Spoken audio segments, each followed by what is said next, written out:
And I will start to share my screen. Let me see if it will show this.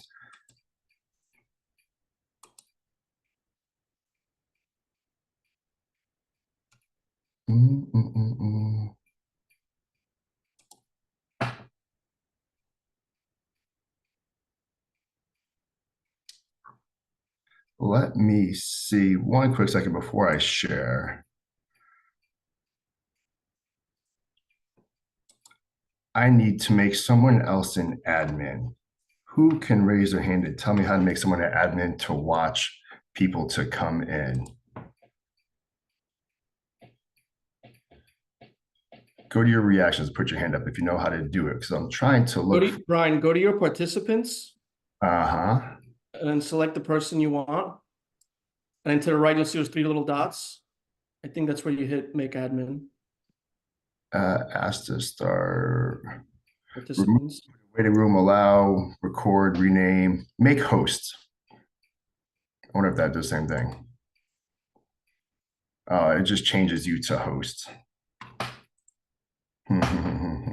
So I still want everyone to be able to come in is the thing that I'm looking for. I'll have to try to do my best here, guys. All right. Let me know. I'm going to start this for just a minute. Let me know if y'all can. I'm going to turn the volume way up. Make sure that is good to go. Okay. You see the screen? Cool. All right, let's. Hey, Brian Turner. Thanks for meeting. It's from a distance. Is it okay? Take a seat. Brian, that's a great name. I'm Brian Hammond. Nice to meet you. I know. I can tell by the headband. Looks great, by the way. But my name's actually Brian. It's spelled a little differently. B-R-Y-N-E, kind of one syllable. I just go by Brian to make life pretty easy for everyone. That's pretty cool, Brian. That's how I say it, right? Brian. So it's funny. I guess that's what I can kind of say it. But what are you doing here? Why are we meet here? I thought we would go see some houses. It's a great question. Sit down, have a seat, think over this. 4 or 5 minutes, we'll be on to see some homes. What do you say? Take a seat?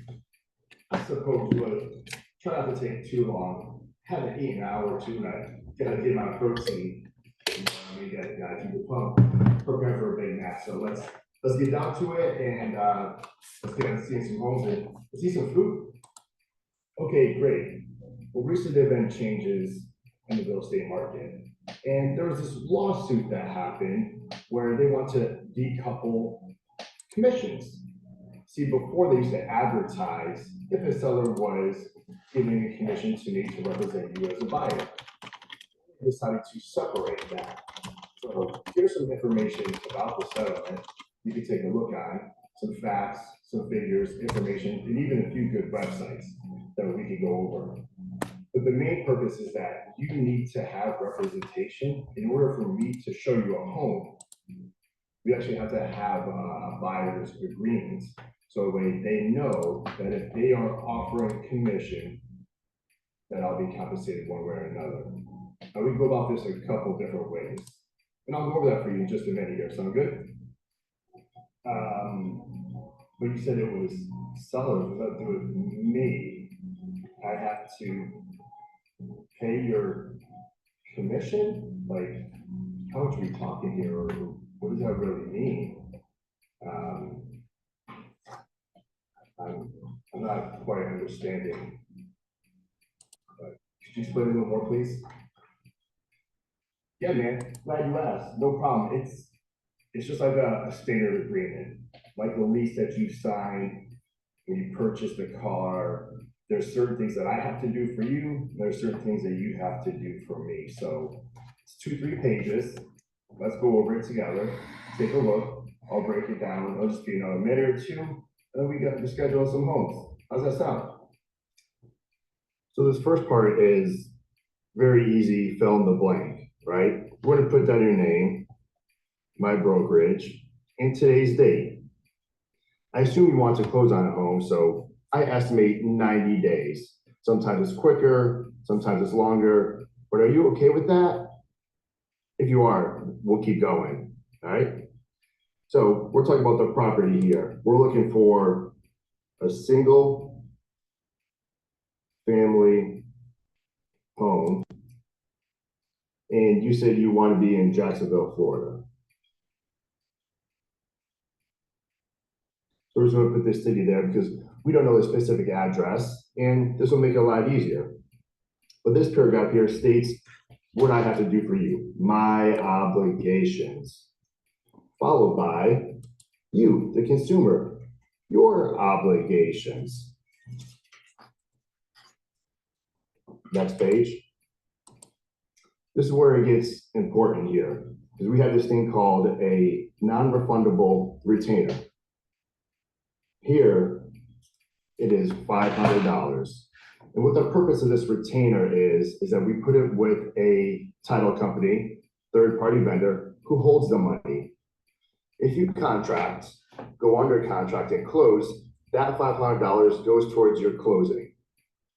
If we don't find a home in 90 days, you cancel the agreement for whatever, for my time, effort, gas money, marketing, expenses, wear and tear, things of that nature. Would you agree that I'm owed at least $500 for spending so much time to assist you, but not eventually get to the end goal? Like, you wouldn't want to go to work and not get paid, would you? So that's what the retainer is for here.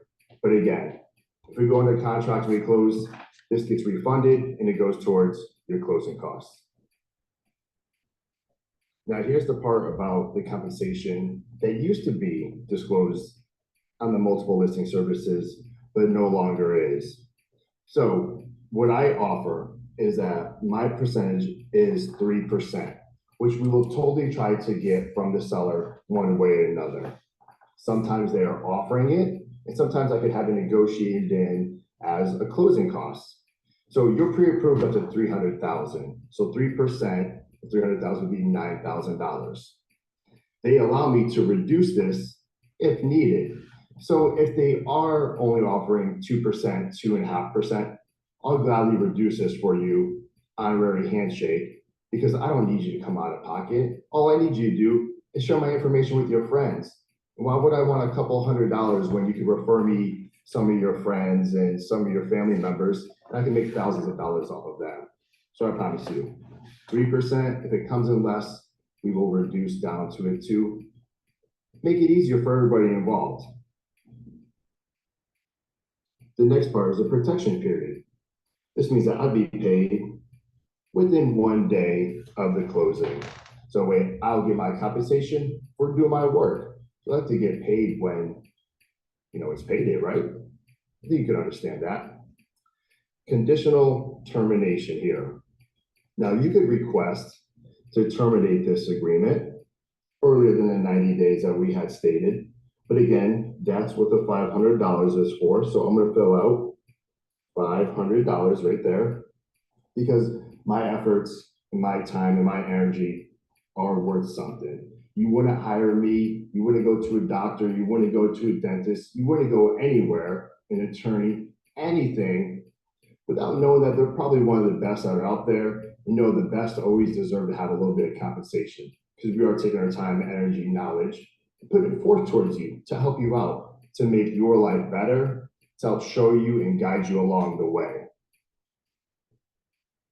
The next paragraph is the dispute resolution. Now we've kind of come to terms, because what people dispute over is money, right? Like, I need something, you need something, you want it, I have it, you have it, I want it, one of those kind of things. But the dispute resolution, we've already gone over the $500, the potential up to 3%, but if it's less than, we will reduce the 3% down. If it is 3%, then great. That way I can get the most amount of money from the seller, which is fantastic. So the dispute resolution has already been figured out. We'll sign that paragraph there. Last part is the brokerage relationship. This means that I act as a transactional broker. But act as a transactional broker, I deal with you honestly and fairly. It will account for all funds using skill, care, and diligence in the transaction. So again, I'm here to help you, to assist you in the largest home purchase of your life, or largest purchase in general of your lifetime. And that way, this makes it smooth and easy to guide you down the yellow brick road. So if you could understand and agree, then I'll just have you write your name and sign here. I will sign, and then we'll go about seeing some properties. How's that sound? Okay, so I understand name, location, type of home. You have your obligations and duties. I have my obligations and duties. That's pretty standard. You hold up your end of the bargain. I hold my end of the bargain. I get that first page. Cool. The retainer, the non-refundable, I don't know how I feel about that. When does that have to be? I don't have $500 on me right now. Do I have to get that to you? Or where did you say that went to? I'm not sure. In the 3%, how do I know that you're going to reduce it if the seller is contributing only 1%, 1.5% to something less than? Am I going to have to come out of pocket for that? Like the whole 9,000 or part of the 9,000? Is there a way you can kind of reduce that? Is that possible? And the conditional term, I see it matches the retainer. It says if I request to cancel, is it looking for any reason? Or if I lose my job? Or if I get hit by a train or a bus and I can't work? Or I have to move out of Jacksonville? And what happens in those scenarios? Brian, those are great questions. About the retainer, the $500, we could give it 2 or 3 days to put down with the title company. I understand no one walks around with $500 like cash, cold hard money, whatever. But you get on the way home after seeing this property, we could go Publix, get a cashier's check, money order, or heck, you even go to your bank and withdraw from the ATM and take over to my my title company that's over here. The way they hold on to it. The way I don't have it. You don't have to worry about me holding on to it or anything along those lines. So we can give it 2, 3 days. I'm cool with that if you're cool with that. Just a man of my word, man of my honor. I think that would be fair, right? The 3%, just to let you know, when you read over this, I also have another guide about the settlement, frequently asked questions and information here. It actually states that I cannot increase my commission, I can only decrease. What if we go to a new home construction and they're offering 3%? I want to make sure that I get my full 3%, because if we reach to 2% or 2.5%, I can't get the full 3%, even though they're offering it. They only give me what is listed here on this buyer broker agreement. So it's easier for me to come down than it is, because it's illegal for me to go up. But again, I'm going to be your realtor for a lifetime. I'm here to help you during all your transactions, all your family's transactions, all your friends' transactions. So a couple $100 here or there, I'm not going to fret over, because I want to have a long-term relationship with you and your friends and your family. I want you to refer me that business. So if it does come in less than, I have no problem dropping it down, because I want this relationship, partnership to keep going further. This is just about one transaction. This is about a lot of transactions in the future. Maybe in 4 years, you buy another house. Maybe next month you have a friend. Maybe you meet a beautiful woman, get married, have some kids, you buy 3, 4 houses, you keep having kids. Who knows? But I want to be your go-to realtor. So I want to establish that trust right here, right now. that this will be reduced, and I will help you out in the best way possible, because I'm thinking big picture here. I'm not thinking here and now. If I was thinking here and now, I hope I don't get a speed ticket on the way home because I'd be in trouble. As far as the conditional term, it just matches the retainer.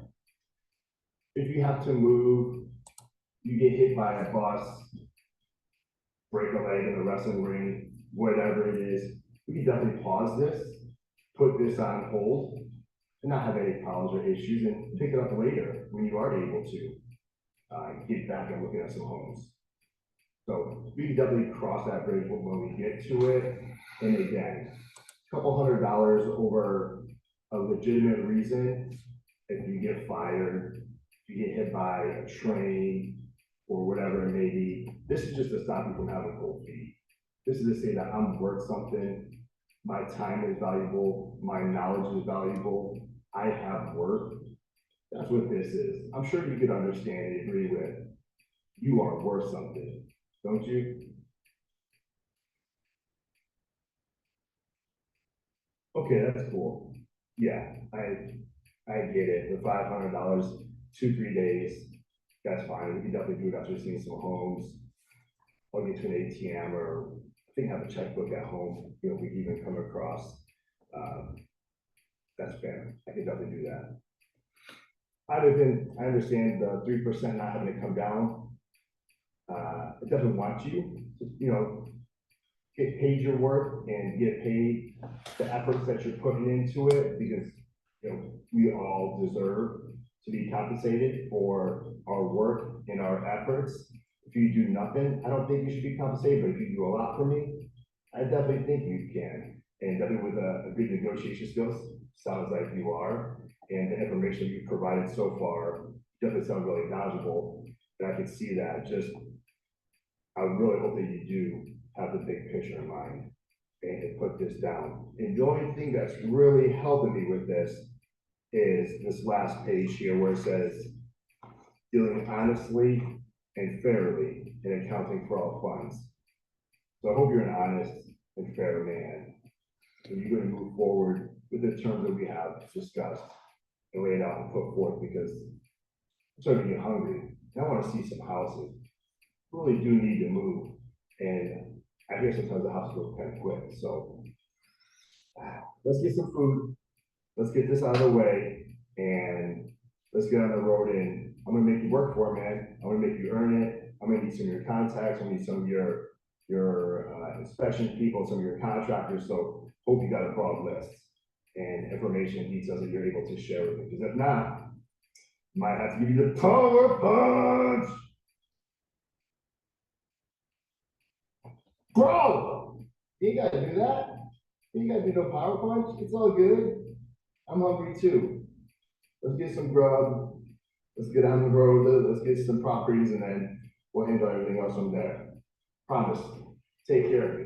Do a good job. All right. Good deal. But first, I need to know, what's your max on the bench?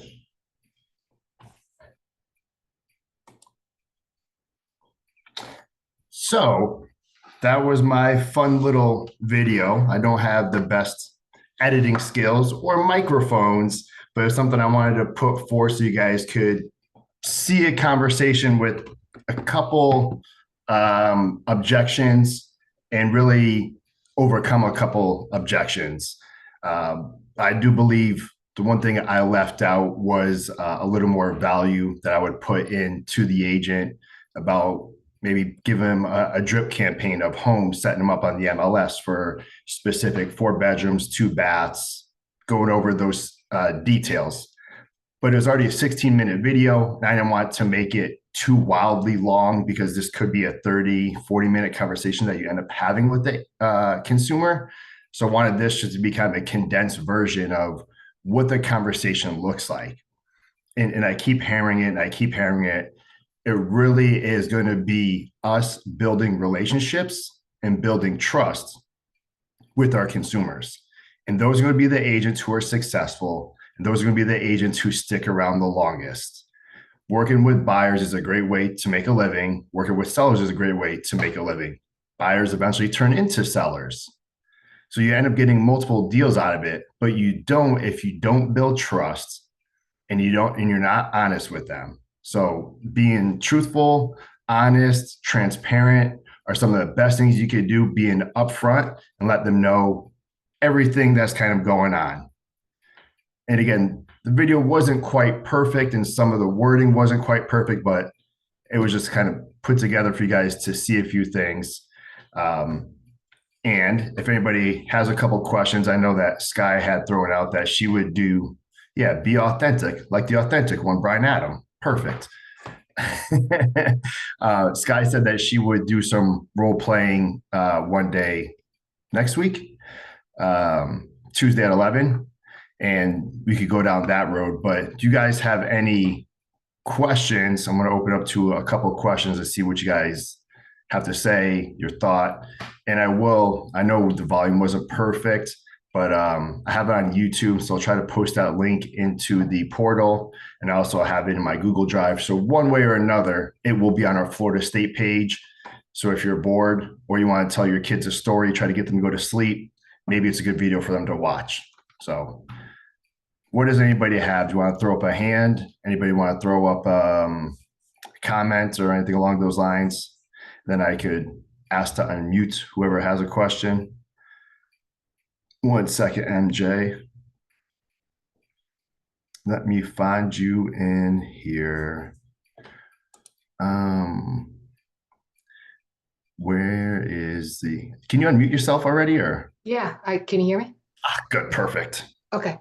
One thing that I'm not hearing is buyers are used to, I'm not going to say a specific number, but buyers are used to paying X amount commission. Now they're paying less.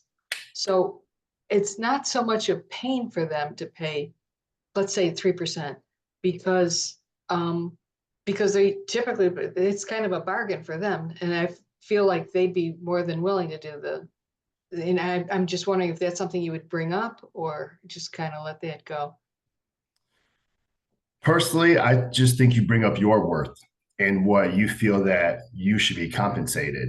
And if you talk confidently and with enough enthusiasm, people will believe just about anything that you say. We see it all the time, obviously with acting and actors and politicians.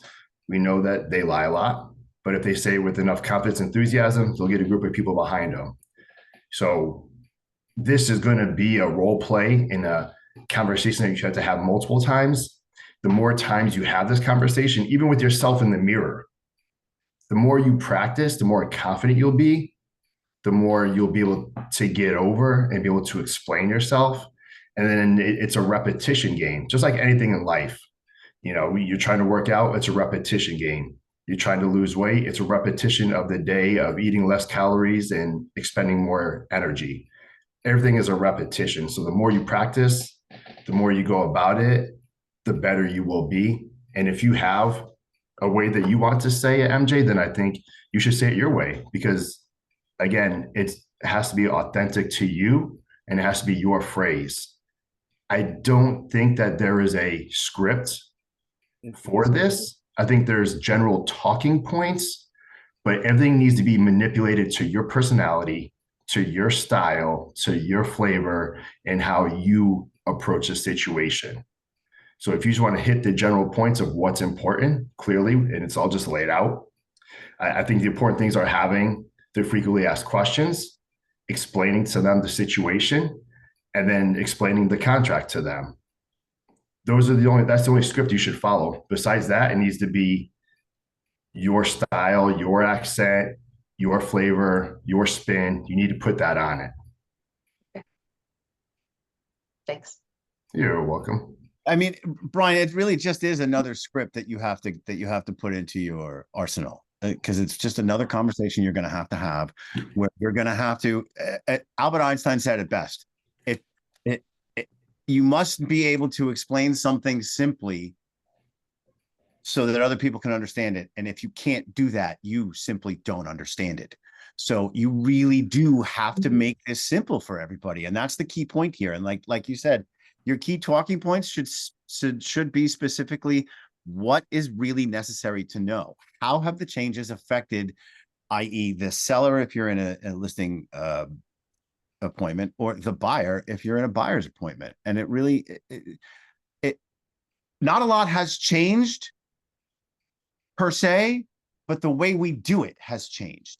So it's really not necessarily what they're doing is changing. Nothing that either the seller or the buyer is really doing has changed much. It's all, again, that behind the scenes virtual handshaking thing that we have to now explain to you as the seller or the buyer what really needs to happen. Like, they took away the offer of brokerage compensation cooperation.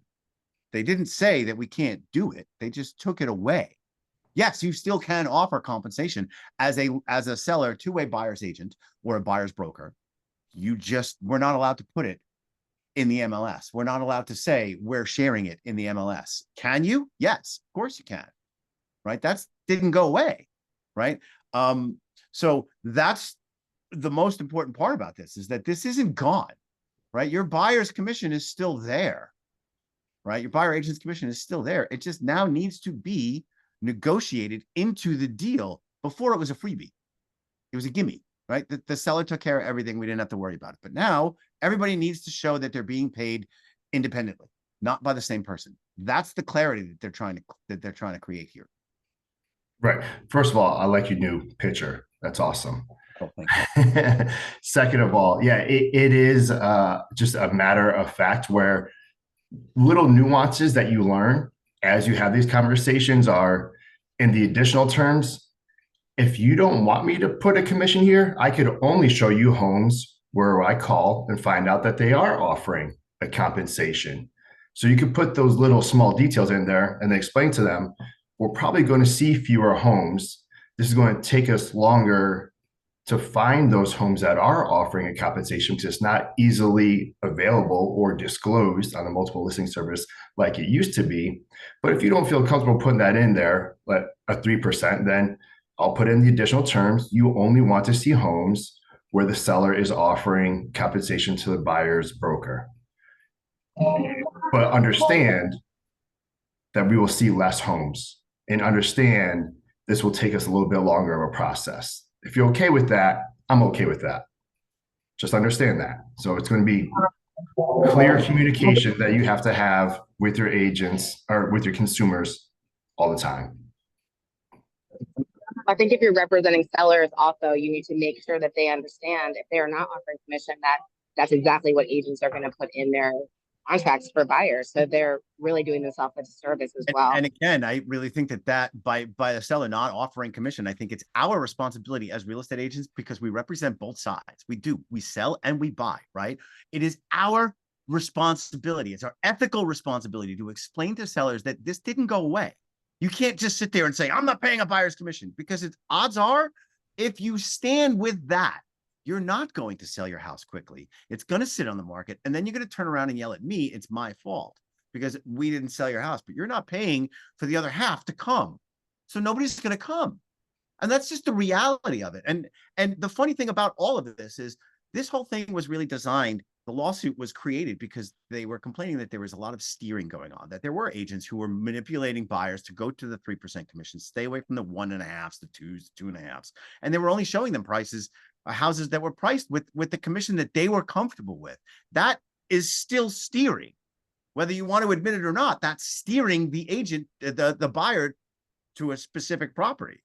So that is an unethical practice that we as realtors are not supposed to be doing. And it doesn't just refer to, the neighborhood or the schools or the shopping or any of that. It's really about, it all falls into the same category. So it's really about the ethics of the agent. And as listing agents and buying agents, both transactional agents for that matter in the state of Florida, we have an ethical responsibility to explain this to sellers and buyers alike the same way. So it should be completely understood by both parties. Jonathan's clearly passionate about this and understands the whole thing, but also understand that we are 1099 contractors. You don't have to work with everyone I know that sounds different, but if there's a seller who's like, I'm only paying 1.5% to you and not offering a buyer broker's compensation, you're okay to walk away from that and not waste your time if you feel like it is, especially if they're saying, we want a list for 550,000 and your CMA came in at 480. Right. Like, make a You have the business ability decision. to fire anybody you want to. Yeah, it's up to you to make a business decision, and feeding off of that, it's very important that you have a cancellation fee in your listing agreements. Make sure you always put that in there so that way you are protected and you stop them from having cold feet or changing their mind. And that was the same thing with that I had mentioned, the buyer broker agreement, $500. Make it 1,000, make it to whatever you feel comfortable talking about, or even start at 250 and work your way up. You know what I mean? The more you could add value to yourself, the higher you could raise that number. And that is for you to protect yourself. Because I've already heard other agents that have gotten people into deals and they have walked away because they think if they install a pool or a dock, there's no return on investment when they go to sell it. Well, you haven't even bought the house. What the hell are you doing thinking about selling it?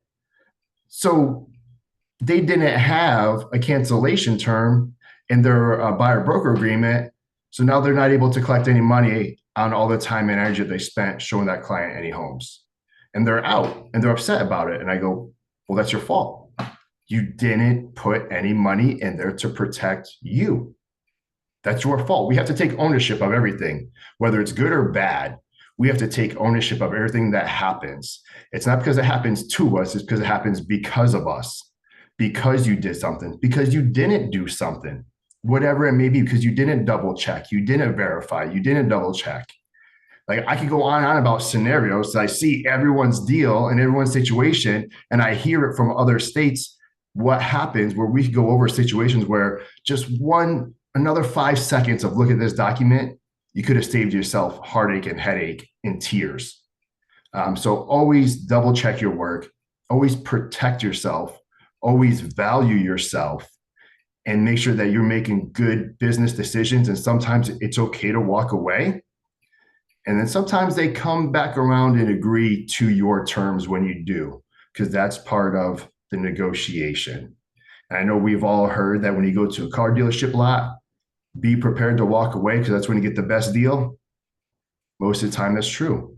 So it's going to be the same thing when it comes to these situations, scenarios. Be prepared to walk away if it doesn't feel right. Follow your instincts, follow your gut. Don't follow the money.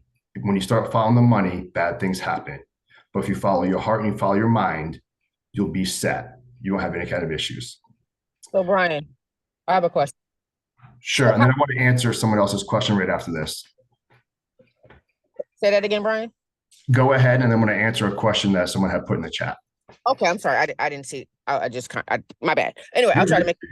So basically, how easy is it going to be for us to, if we put these cancellation fees in there, how hard is the brokerage going to go for us to get these fees collected? I don't understand what you mean. How hard are we going to go? It's a contract. Okay, but what I'm saying is it's kind of like the procuring cause kind of thing. A lot of times they just let that stuff go because it's more headache and hassle to pursue it than it is, to fight for it. So basically I'm asking, if we start putting these cancellation fees in there, is the brokerage going to back us to get our money from these people? Because they're not going to, even though they sign it, they're not going to want to pay it. Yeah, because it's still partially our money too. It's still partially our money. We're still getting our 15% and you're getting your 85%. So it's still our money as well. Okay. And it also is going to give them more cause to not have cold feet. Right. Okay. The more value and the higher that number is, the more serious it makes that buyer. Right. I keep going back to car sales, but when We're I not was in car selling, sales. huh? I have a different school of thought. I'm sorry. I think it's important that we all decide how we want to run our businesses. And I do see value with what you're saying, and I also can see value with not charging a retainer fee. I can see a value with not charging cancellation fees, because as a business owner, I'm not looking to put undue pressure on my clients when we're already making significant changes in the industry. And this is just something that's worked with me to continue to get referrals, because people are referring me business because I'm doing a good job for them and I'm doing right by them. And so, to piggyback off of your don't follow the money, that's a personal decision that I've made in my business that I've seen, has blessed me tenfold. Just doing the right thing. But everybody has to decide how they want to handle things. Some people, they want to have a retainer, and hey, that's okay. But I think that there's also a valid, and excuse me, I've been fighting a cold this week, but there's also a valid argument for not charging one. Yeah, you're absolutely right. It is your business. It's how you guys want to go about it. It's your risk versus reward. I'm just explaining from my point of view. I feel that you guys are worth something. I feel that there should be something there, but if you don't want to, and every situation might be different. You may charge some people, you may not charge others. So it's up to you guys how you want to do it. But if you don't put a cancellation fee in there and it cancels, don't cry to me. Don't cry. I think you It's should your run. business decision. I'm not crying. I know. I think I'm just saying, like, again, it goes back to the being responsible for your actions and your decisions. You decided not to do that, so you can't complain about it. So then you just I show think them it another depends house on the and you get them under level. contract again. Yeah. Right. But Right. also too, cancellation policy. I did a cancellation for my best friend. I actually didn't do it, and they ended up backing out because their jobs changed and they couldn't sell their house, and their company was going under. And they're like, "We're so sorry." Well, I already spent like $2,000 on marketing and pictures, and they refunded me that. So that's the example I use to people. Like, listen, I spent a ton of money when we came off the gate. So if you do have to cancel because of life events, I totally get it. But obviously, I don't want to be out $2,000 right off the bat. So they understand that. So it's not like I'm trying to be greedy or like I don't understand the circumstance. It's that I'm spending so much money, on the listing right off the get-go. So I think that is helpful for me. Like that's what I use to say, like, and I charge every single person a cancellation. So I don't think for me in my business, I'm not going to charge people differently. I charge every person that because that's what it costs me when I list your product. That's just my 2 cents. Again, yeah, it's a perfect way you run your business, how you want to run your business. And going back to Karen's question, you could set a number in there. We could pursue it or we could not pursue it.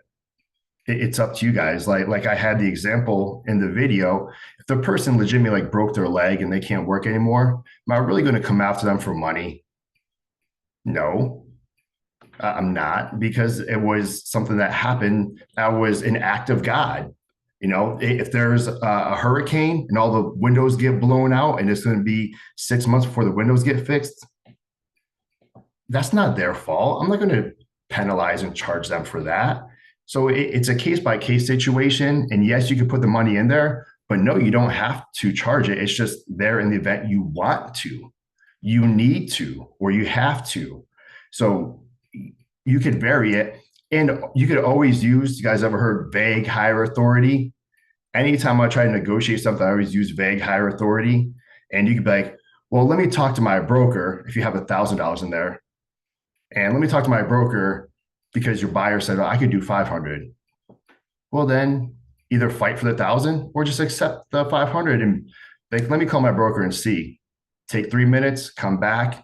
Okay, they accept the 500 and get a check for 500 and you're okay. So every situation scenario is a little different. If you guys have ideas or thoughts, you need to run something by me, of course, please do. Run it by your area leaders, see what they have to say. Get multiple minds involved. Nothing is perfect. Nothing is set in stone. The concrete is very wet at all times.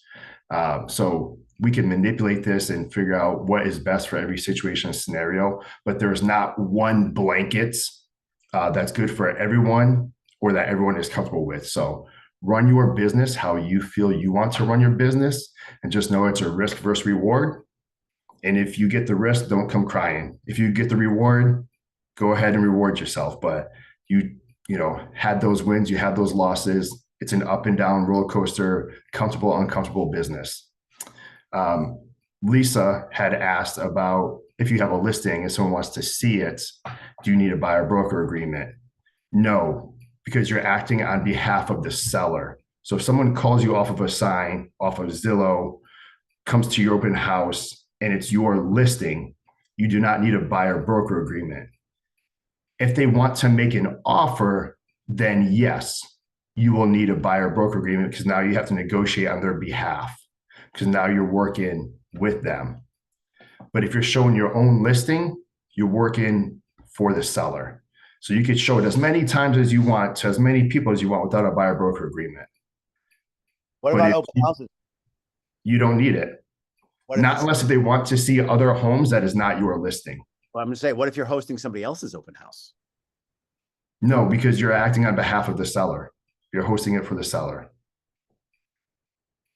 Until you have to negotiate and put a contract in, if you're hosting an open house for someone else, until you have to do work for the buyer, that's when you're working for the buyer. That's when you need a buyer broker agreement.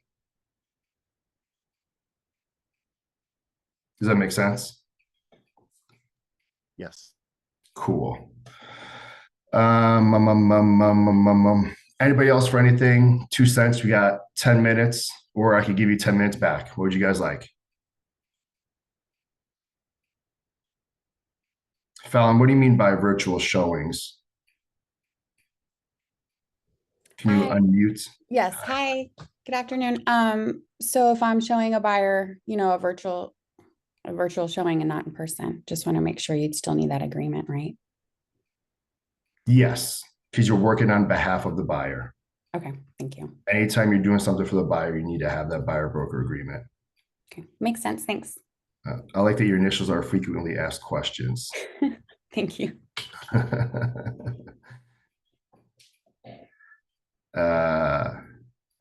I've never had the balls to say that to her. That's great.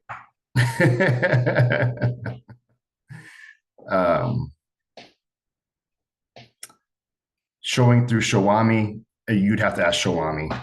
That's probably something that they have that they need to go through. I'm not sure how to answer that one because I think that's like a contracted work. And I think that that agent already has a buyer broker agreement with that consumer. You're just working on behalf of that agent or actually on behalf of Shawami who had connected you, but you may want to get with them about that. I assume that there's already one in place. Jackie, what did you mean by your question? Any showings? Can you unmute and explain? No, it was not a question. I was saying like for the virtual showing she needed. That's what I meant. Sorry. Oh, gotcha. Okay, cool.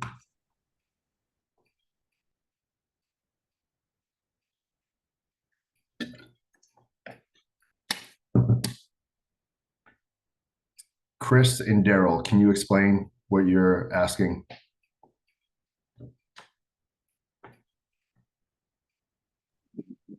Hi, I'm referring to Karen's question about the retainer and who's going to go after any retainer fee if there's a cancellation. We are driving, so I don't have access to look at that EBBA to see if there's any language in there. But you were saying in your video that it would be applied upon a contract being executed, or if there's a cancellation that you would retain that. So I don't know if that language is in the EBBA. If it's not, it should be put into the EBBA. And if there's a release and cancellation contract written up for that cancellation of EBBA, it should also be reiterated there.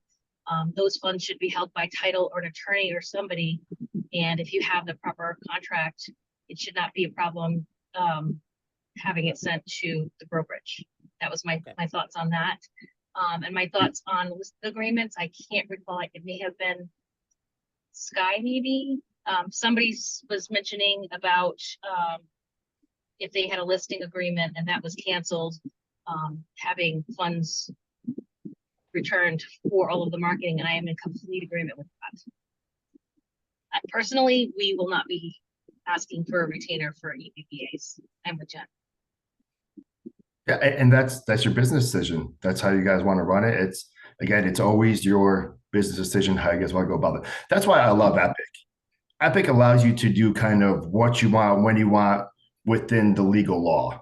As long as you're being moral, ethical, and you're following all the guidelines, Epic is probably one of the most freeing brokerages that is out there to run your business. Obviously, we can't do property management, but also, why do you want that stress? And we don't have the liability for that or the insurance for that. That's the main reason why we can't do it. But they allow you to do just about anything else and allow you to collect money any different way. So you could structure your business, you could set up your business, whatever feels comfortable for you, please do it. If you feel comfortable doing the retainer, do it. If you don't. People, I'll just refer back to like the gym. People go, why do you wake up at 4:30 to go to the gym? Well, I'm a morning person, and that's when I need to get it done. I don't want to do it in the afternoon or the evening. If I did, I wouldn't go. And they're like, well, I'm not a morning person. So don't go in the morning. Go when you want to, when you're more likely to go, lunchtime, in the evening, whenever you're more likely to do something and it's easier for you to get into that routine, that's what you should do. If you like cold calling, make cold calls for your business. If you like door knocking, go door knocking for your business. If you don't, find another avenue, networking, working referrals, joining third-party vendors that give you referrals. Do whatever it is that makes you feel comfortable in your business, that makes you successful. Because without you guys being successful, none of our area leads are successful. I'm not successful, and our brokerage fails. So without you guys doing what you feel most comfortable and you feel is best for you, then that's what we need, because we need you all to be successful. We need you guys to make as much money as possible, because then the brokers is making as much money as possible.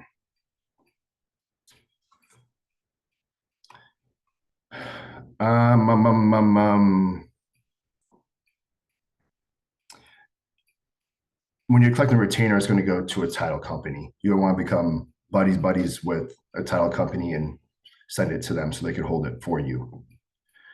And then you'll probably either put your binder deposit there and then transfer it to the closing, or when you go under contract, they can move all that over to the closing title, because that retainer will go towards their closing costs.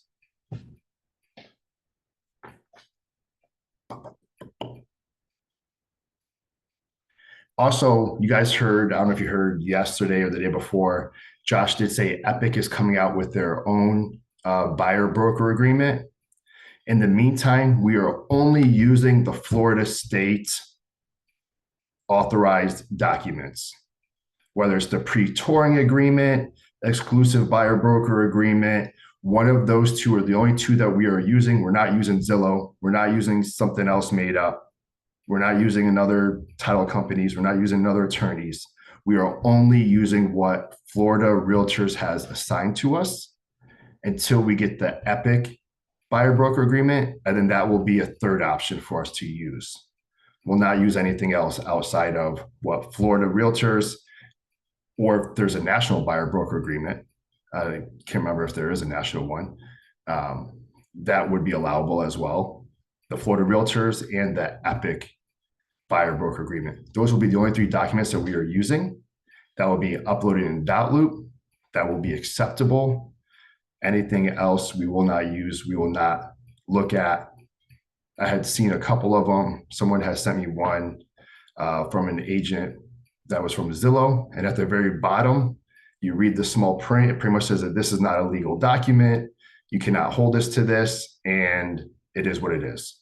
It was a short term of it. It was like, why did they even spend time writing this up? It was just so they could brand themselves with their own document that doesn't hold up anywhere. It was pointless. So only use the Florida Realtors, and when the Epic one comes out, only use the Florida Realtors or the Epic one. Sound cool? It is 11:28. I appreciate everyone being here. Thank you. Everything does start tomorrow. So make sure that we are getting these signed off starting tomorrow. If you have any listings, there is actually a document that you need to have your seller sign that says, hey, there are changes and they need to be made aware of this lawsuit and the changes that are coming August 17th. So make sure all your current listings, your active listings, have this. Forgive me, I can't remember the exact name of the document. But get with your area leader. They have it. If they don't have it, I think they have it. I have it. Modification to compensation of the listing agreement. What was that? It's a modification to compensation. There you go. So get that uploaded. And if you have not already, which most boards have already kind of transferred over, if there's any verbiage about compensation, public remarks, private remarks, directions, documents, it cannot be in the MLS. If it is, there are some places that are fining $1,000. You do not want to pay $1,000 because you forgot to read your listing and you didn't check your public remarks, private remarks, your documents, or your directions. I guess someone put it in the directions, and that's why they have to say that. Just like the coffee pot is hot, duh. But they have to put that on there because someone, yeah, anyway. So please take out anything that talks about compensation in the MLS. If you do not, you will be fined. They will fine you. It's not a joke. They're Also looking be- for it. Be They have super attorneys. careful, Bragg. There was a coaching call that I was on earlier today, and an agent out of South Carolina said someone in her brokerage was fined because they wrote in the realtor remarks, the seller has 3 cats. And they legitimately have 3 cats. Please don't let them out. But MLS decided that she was trying to say something about compensation by saying 3 cats. So they're getting really crazy. Wow. And she was fined. Wow, that's crazy. Good note. Thank you. $500 every offense. Yes. So thank you very much. You guys have a wonderful day, wonderful weekend. I will see y'all soon. Thank you.